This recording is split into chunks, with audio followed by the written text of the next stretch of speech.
The most deadly assassin in the universe returns to the big screen. Vin Diesel takes on a planet full of deadly space predators, tough mercs, and the laws of probability in Riddick.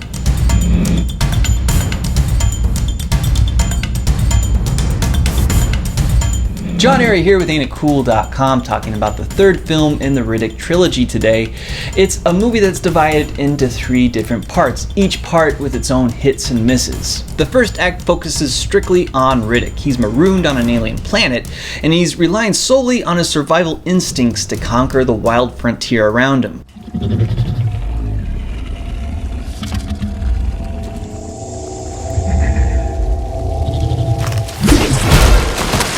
This section of the movie, it worked best for me because it stripped down the character, it kept his desires simple, and the corniness to a minimum. We're introduced to a bunch of CG creatures with some somewhat interesting designs.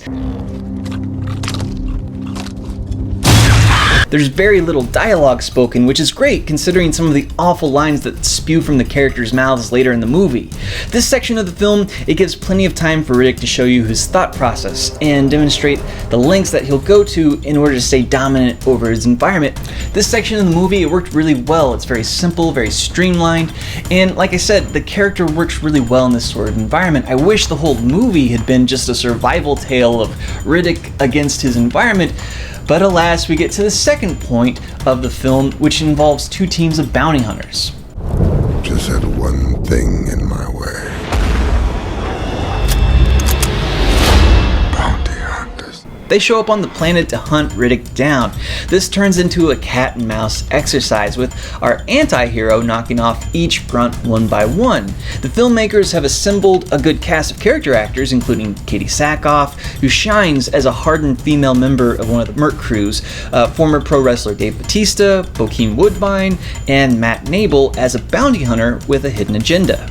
Unfortunately, everything that they're given to say is either generic, corny, or at worst, redundant. I don't know how many times of some variation of the line of, "We're 11 bounty hunters, he's just one man," is uttered by the characters. We get the point. He's one guy, you're a bunch of people, we get it. Ugh. It ain't right.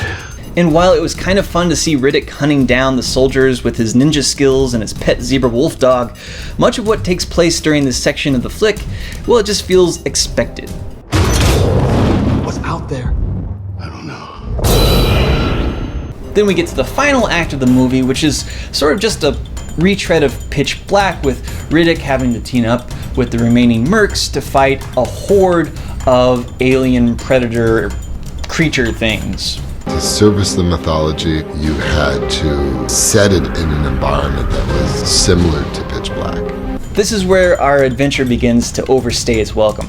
Now, I attribute this almost solely to the character of Riddick himself. We know that no matter what happens, he will always have the upper hand, no matter if he's battling a bunch of space slugs, heavily armed bounty hunters, or the elements. He always outthinks his opponents, or somehow forecasts the most improbable way of getting out of a predicament.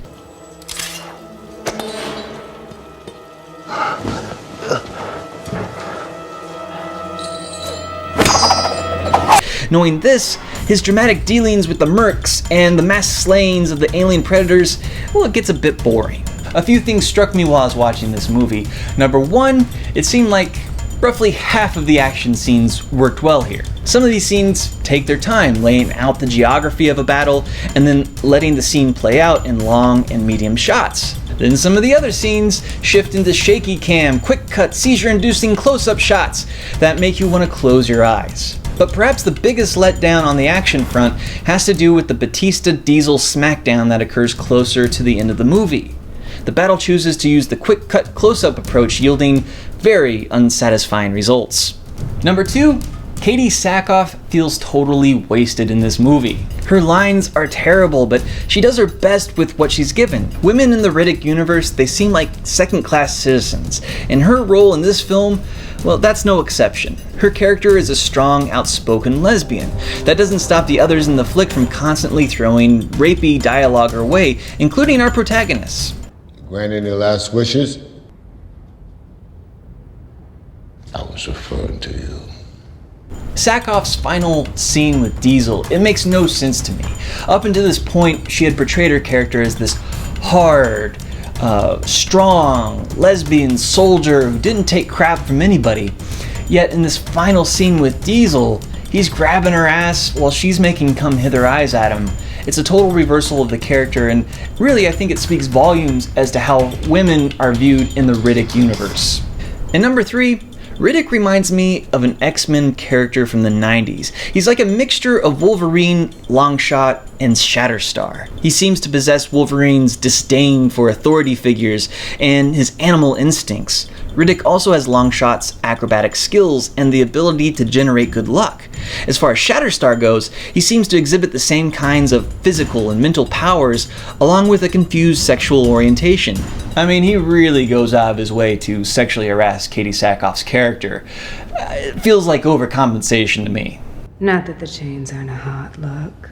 The Riddick character comes off as a juvenile amalgam of Diesel's favorite characters growing up. I mean, it's like Diesel said, "Wouldn't it be cool if you rode a space motorcycle like Lobo?"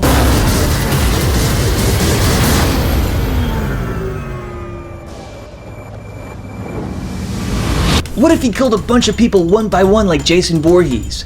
Maybe he could have a wolf like Snake Eyes. From this perspective, the Riddick character comes off as a bit juvenile to me. You go in the first 5 seconds. The early parts excel over the later scenes. It's on par to me with the first 2 films and leaves the door open to more adventures with the character. Perhaps I'd like these movies more if Riddick had some kind of kryptonite or vulnerability. He's a genius tactician with cool-looking eyes, a heart of gold, and unrivaled physical prowess. There isn't a chink in the armor. And until Riddick meets his match, I'm not so sure I want to go on another excursion with him. But those are just my thoughts about the latest Riddick film. I'd love to hear yours. You can leave your comments below or hit me up on Twitter, and keep checking in with AintItCool.com for more news and reviews. I'm John Airy.